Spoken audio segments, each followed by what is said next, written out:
Thanks for joining us on the newsroom on TV 360 Nigeria. Abubakar Sadiq Ibrahim, Speaker of the Gombe State House of Assembly, and 4 other lawmakers have tested positive for COVID-19.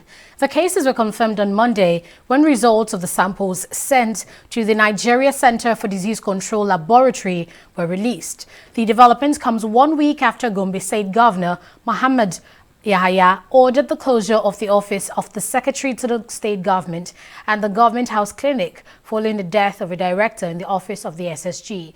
The deceased Shuaibu Danlamias tested positive for COVID-19 before his death. Nigeria currently has 12,801 confirmed COVID-19 cases spread across 35 states and the Federal Capital Territory, Abuja. Of this number, 4,040 persons have fully recovered and have been discharged, while 361 persons have died. There's now an official explanation over the mysterious deaths recorded in Kano some time ago. Nigeria's Minister of Health, Dr. Osage Ehanire, has now confirmed that about 60% of the more than 970 mysterious deaths are linked to the coronavirus. Ehanire disclosed this during the Presidential Task Force on COVID-19 briefing in Abuja on Monday. With regard to the unexplained deaths in Kano, which occurred in April over a 5-week period, the team confirmed that a total of 979 deaths were actually recorded in 8 municipal local government areas in the state, and at a rate of 43 deaths per day, as measured by counting activities at the graveyards. The peak was in the 2nd week of April. And by the end of April, the numbers had started to reduce and had finally now settled at 11 deaths per day, which was about what it was before. The verbal autopsy that we spoke of revealed that about 56% of the deaths had occurred at home, while 38 were in a hospital, and with the circumstantial evidence as all to go by, the investigation suggests that 50 to 60% of the deaths may have been triggered by or due to COVID-19. The Central Bank of Nigeria says all successful applicants that have submitted their account details for the COVID-19 targeted credit facility should expect to be credited within 48 hours. The Director, Corporate Communications of the CBN, Isaac Okurafo, disclosed this in a statement on Monday. The applicants are households and small and medium enterprises who were hard hit by the COVID-19 pandemic. Okurafo advised all successful applicants whose accounts had not been credited to visit the website of Nisral Microfinance Bank and impute their account details. He also noted that the CBN had waived the requirement for the provision of guarantors by households and small and medium enterprises applying for the facility worth 50 billion naira. The French government says it will provide 15 billion euros for the country's aviation industry to help mitigate the impact of COVID-19. Finance Minister Bruno Le Maire, at a press conference in Paris, said the government is declaring a state of emergency to save the aeronautics industry so that it can be more competitive. The money includes direct government investments, subsidies, loans and loans guarantees, including a special fund jointly financed by the government, Airbus and other big manufacturers to support small suppliers. In exchange for the aid, companies will be required to invest more in electric, hydrogen and other power emission aircraft as France aims to make its aviation industry the cleanest in the world. Let's take a break here and continue the news updates with stories on politics and more.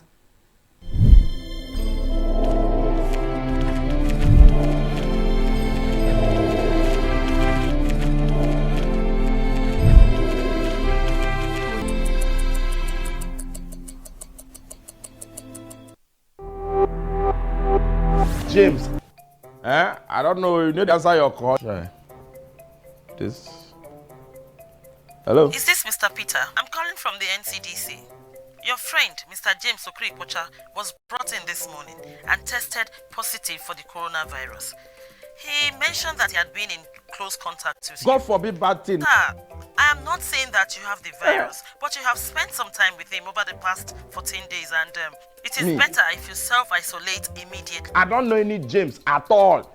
Even only James in the Bible that I know as a good Christian. Sir, he showed us pictures.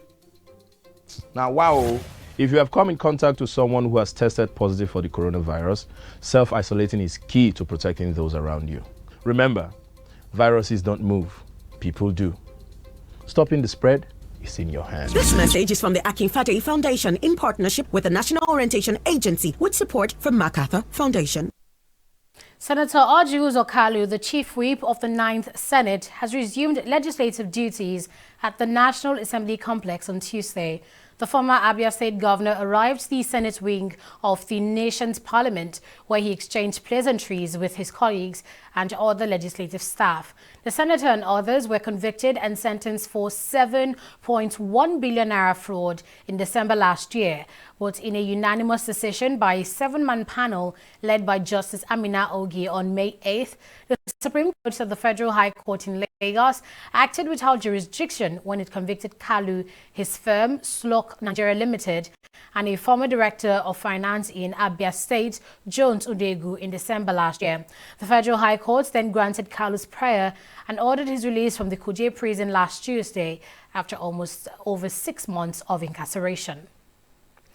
President Muhammadu Buhari has suspended the implementation of the Executive Order 10, which he recently signed to grant financial autonomy to state assemblies and judiciary.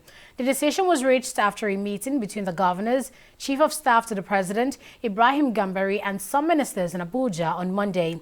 Briefing State House correspondents after the meeting, Governor of Ekiti and chairman of the Nigeria Governors Forum, Kayode Fayemi, said the president agreed that the gazetting of the order would be delayed pending further consultations. The president was very pleased that for us as governors, we are all united in our support for the autonomy of the judiciary and the legislature. That's the position of the 36 governors of the Federation. What is at issue is the constitutionality of the modalities of what had been put in the executive order. And Mr. President was gracious enough to say, okay, given your concerns about that, we would delay the gazetting of the order and allow you and the Attorney General and the Honorable Minister for Finance, Planning and Budget to work out the modalities. And in any case, we have been meeting at our level with the Conference of Speakers. The Vice Chairman of the Nigerian Governors Forum was delegated as the chair of a number of governors who have gained legislative experience, either because they were in the House of Representatives, or they were speakers of the State Assembly, or they were senators in the Federal Republic. And that committee has been meeting with the delegation of the Conference of Speakers, working out these modalities. And we believe that all of that will be settled amicably without any resort to courts. A federal high court in Edo State has fixed June 11th for hearing and the substantive suit challenging the mode of direct primary to be used by the All Progressives Congress in its governorship primary election.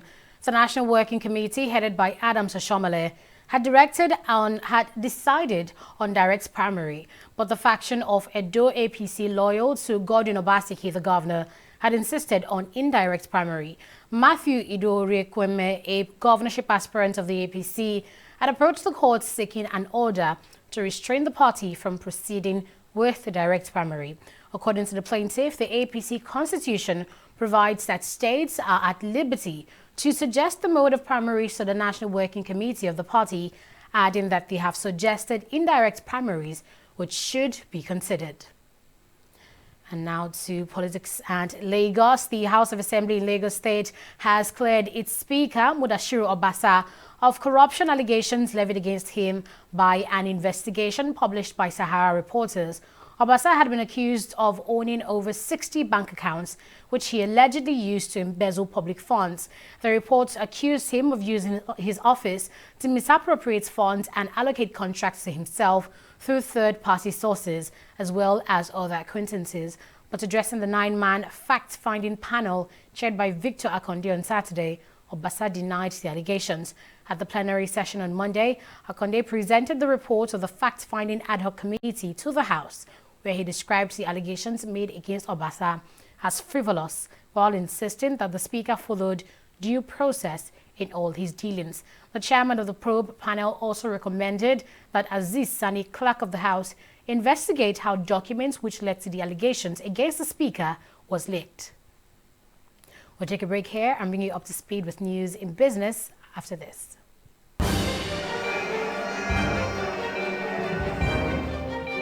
The crash nurseries and interest school life from protected the problem nothing.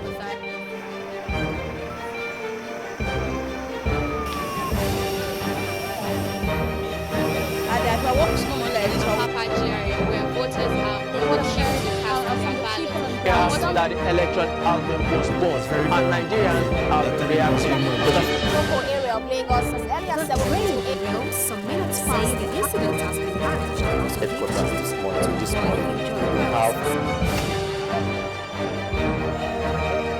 We have